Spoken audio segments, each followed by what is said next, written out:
guys, it's Brad. Well, welcome to my 2-year anniversary special. We've now been here 2 full years, a little bit over, living in Italy full time. We live here in Montepulciano in southern Tuscany. It is one of the most beautiful medieval cities in all of Italy, and we feel very blessed to live here. I want to be very clear from the very start of this video. We are super thankful that we live in Italy. I can't think of another place that I would rather live in the whole wide world than here in Italy. We've made a ton of friends. Parliamo italiano, più o meno. Stiamo provando a parlare italiano. We've tried to really integrate ourselves into society here. But it's not always easy. I wanted to discuss in this video the current state of affairs. Let's start with our legal status.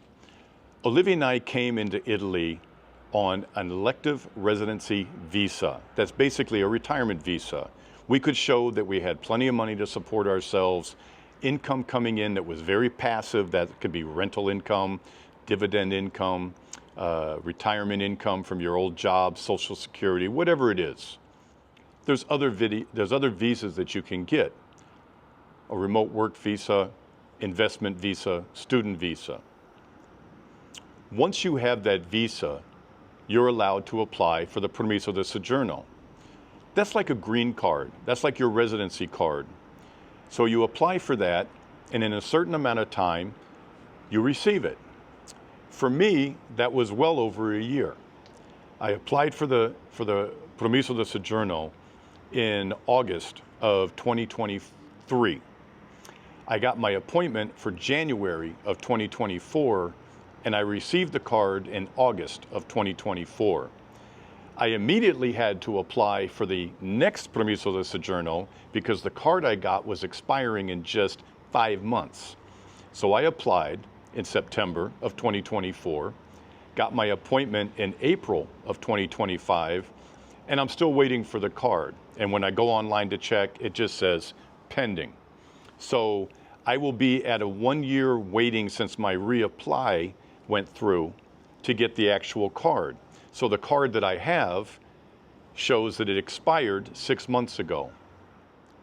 These are the kind of things that you need to get comfortable with if you're living in Italy. The bureaucracy here is very insane. I'm not being mean. I'm not saying that it's any better in any other country. When I did this video after 1 year and was talking about how crazy it was here trying to get the permesso di soggiorno, our green card, I got a lot of comments about how bad the US is. This isn't a comparison video between Italy and the US. I'm a US citizen. I have no idea what it's like getting one there. I know, I'm pretty much sure you're not getting one now unless you're from South Africa. It is very difficult now to get anything in the United States. But we're okay with waiting. I get a lot of emails from people, and they're very worried about deadlines. You don't have to worry much about deadlines here. I would not worry that much. That's my personal opinion. People are worried about their driver's license. I have to get a driver's license. I have to pass the test. The test is really hard. No, the test is impossible unless you're fluent Italian. They don't give it in English. It is a test where you have to make 90% correct, and the Italian is very difficult. Would I worry a lot about it? You can worry about whatever you want when you're living in Italy. So time passes, and you're waiting, and you're waiting. We have our medical insurance.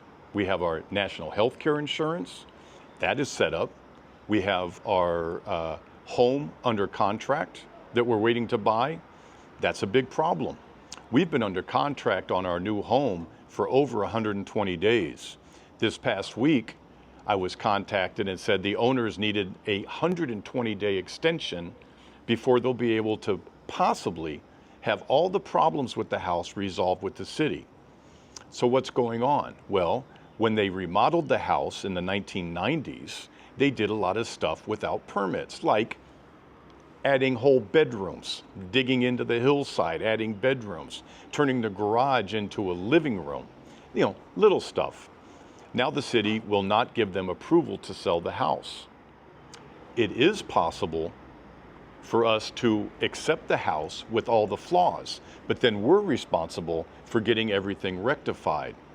The other problem with that is if you take a house that has problems active with the city, you will not get a loan here. Now, it is very difficult for an American or Canadian to get a loan in Italy. We have been residents here now for 2 years. We have a 5-year history with the bank that we use in town, and we own properties here free and clear. We're in a pretty good position. So we were offered a loan that was 2.8% fixed for 25 years when we purchased this house. But they will not give us that loan if there's any issues. So we're relying on the house to be completely rectified before we go into final closing, before we can go and get that loan. When you're coming to Montepulciano, why not come and stay with us at Tuscan Palace? Our 16th century apartments are phenomenal. It's where I'm shooting this video at today. We hope to see you in our town very soon. Visit us online at tuscanpalace.com. Another problem we're facing with buying the house is the dollar is falling against a lot of major currencies. It is now at about $1.17 to the euro. When we made the offer on the house in March, it was at about $1.08. The difference, about $70,000. Now, if we can't close this house until October or November of this year, and the US starts dropping interest rates, which they're going to do probably within the next 6 weeks, the dollar will probably drop even further. That raises our cost of the house. These are all very serious problems, what we deal with every day. That's why in the thumbnail I said, this isn't all about cappuccino and rainbows and eating pasta every day. There's a lot of real life worries that we're going through trying to get everything we need to get done here in Italy in a smart way. I think you will find that moving to Italy is probably one of the best things that you ever did in your life. We actually do have, on day-to-day living, a lot less stress. We are cancer survivors, and we're not worried now about just paying for medical treatment. We're in the national healthcare system. That is a huge weight off. Without this house that we own, our monthly expenses are ridiculous. Less than 2,500 euros per month, including rent and car insurance, health insurance, food, everything. So I highly recommend living here, but don't come to Italy thinking that every day is going to be just a pleasure. There is a lot of stress trying to get through all the hoops that you're going to have to get through to make your permanent life here in Italy. So I just want to say again, we are so thankful to the Italian people for putting up with our horrible Italian. Mi dispiace molto, io lo so, parlo orribile. But we really are trying.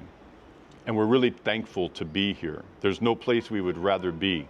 And I think if you're thinking about moving here, you're absolutely on the right track. So I appreciate you guys watching this. I hope you subscribe. We do a lot of great videos on real estate in Italy, and I'm trying to do more informative videos on laws and driving and getting loans, all sorts of stuff, and also talking to people that have already made the move. So we'll see you guys again soon. Thanks a lot for watching, and ciao for now.